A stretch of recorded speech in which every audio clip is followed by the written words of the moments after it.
I welcome you to the sixth video in the series of videos of punctuation marks.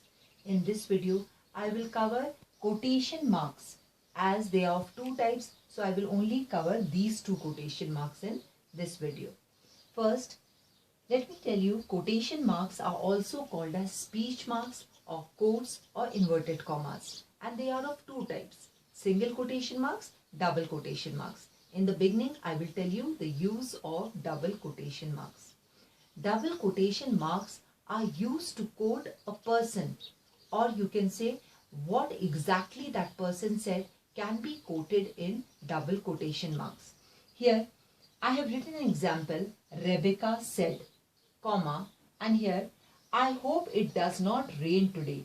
This is what Rebecca said, and you exactly wanted to quote her. So you have put them inside inverted commas. Here, you can also quote a famous personality. Nelson Mandela said, education is the most powerful weapon you can use to change the world.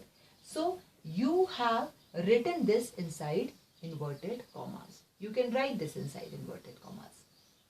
Now, you can also use inverted commas in this manner.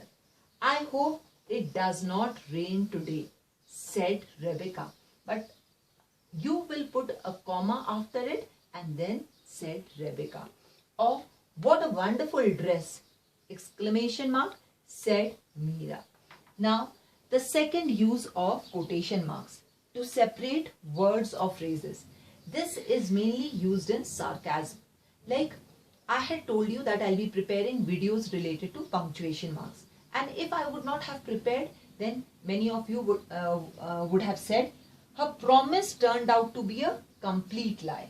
Now, you want to separate this word promise, or you are using this word in a very sarcastic manner. That is why you have put this promise inside inverted commas. Her promise turned out to be a complete lie. Now, to enclose direct speech broken in two parts. Come with me, he said, if you want to meet her. Now this direct speech, come with me, if you want to meet her, is broken into two parts. That is why you have enclosed it inside inverted commas. To enclose the title of short poems, short plays and short stories. Have you read Daffodils? So this is the name of the poem. You can enclose it inside inverted commas. I'll give you one example. Have you read the play Merchant of Venice? Merchant of Venice can be enclosed inside inverted commas. Now, to write the name of famous ships and hotels. This is an example which I'm giving you. She booked her stay in Taj. So Taj is the name of a famous hotel.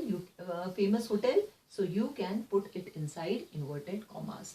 In which year did Titanic sink? Titanic, the name of the famous ship, is enclosed inside inverted commas. All this what I told you was the use of double quotation marks. Now, I'm going to tell you the use of single quotation marks. They are used for quotations within direct speech. If you want to mention the name of a play, name of a story, name of a poem, then you can enclose it inside inverted commas, which is in the direct speech made by somebody. Like she said, my mother says. And this is the quote, what her mother says. This is what she quotes. Never lose heart. So I try my best. So you can see the use.